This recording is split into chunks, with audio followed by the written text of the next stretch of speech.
A farmer once had a terrible harvest. The rain came late, the soil was hard, and most of his crops withered before they could grow. His neighbors pitied him. "What bad luck," they said. "All that work for nothing." But the farmer didn't see it that way. He walked through the dried fields, studying the ground, noticing which plants survived and where. He saw which sections held water better, which seeds were too shallow, where the soil needed amending. The next season he planted differently. He chose hardier seeds. He adjusted his rows. And when the harvest came, it was the best he'd ever had. His neighbors were surprised. "How did you do it?" He smiled. "Last year's failure taught me everything I needed to know."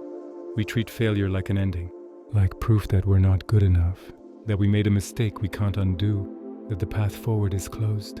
When something doesn't work, a relationship, a project, a plan we invested in, we collapse inward.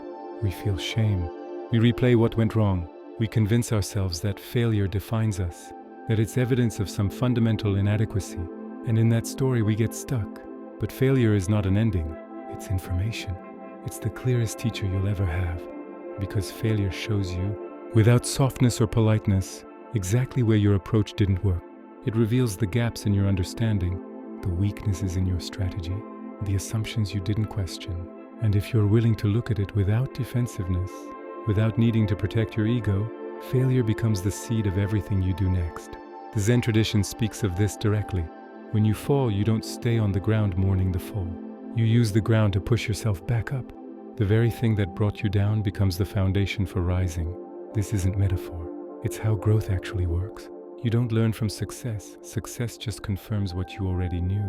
You learn from failure, from the places where reality pushed back and said, "Not this way." But only if you're willing to learn, only if you stop treating failure as a verdict and start treating it as feedback. The difference is everything. A verdict says you failed, therefore you are a failure. Feedback says this approach failed, so now you know more than you did before. One closes the door, the other opens it. Think about how a seed works. It falls to the ground. It's buried.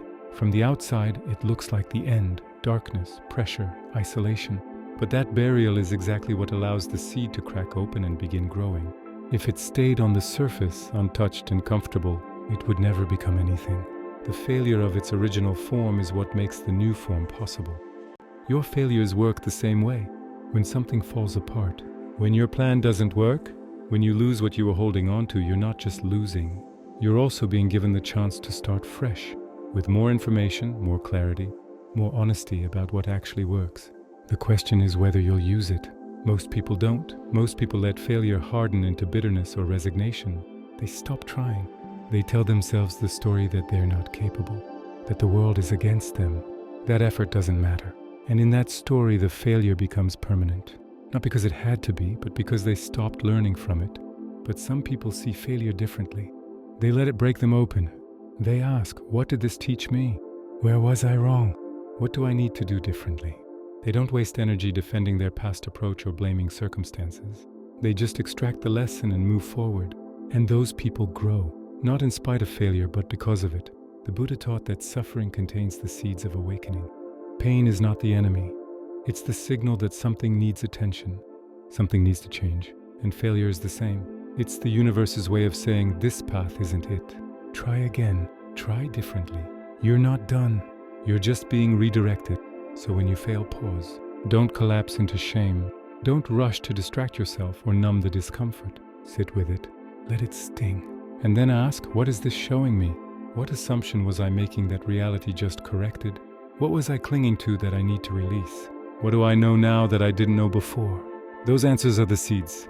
And if you plant them, if you take what failure taught you and apply it to your next attempt, you're not starting over from zero.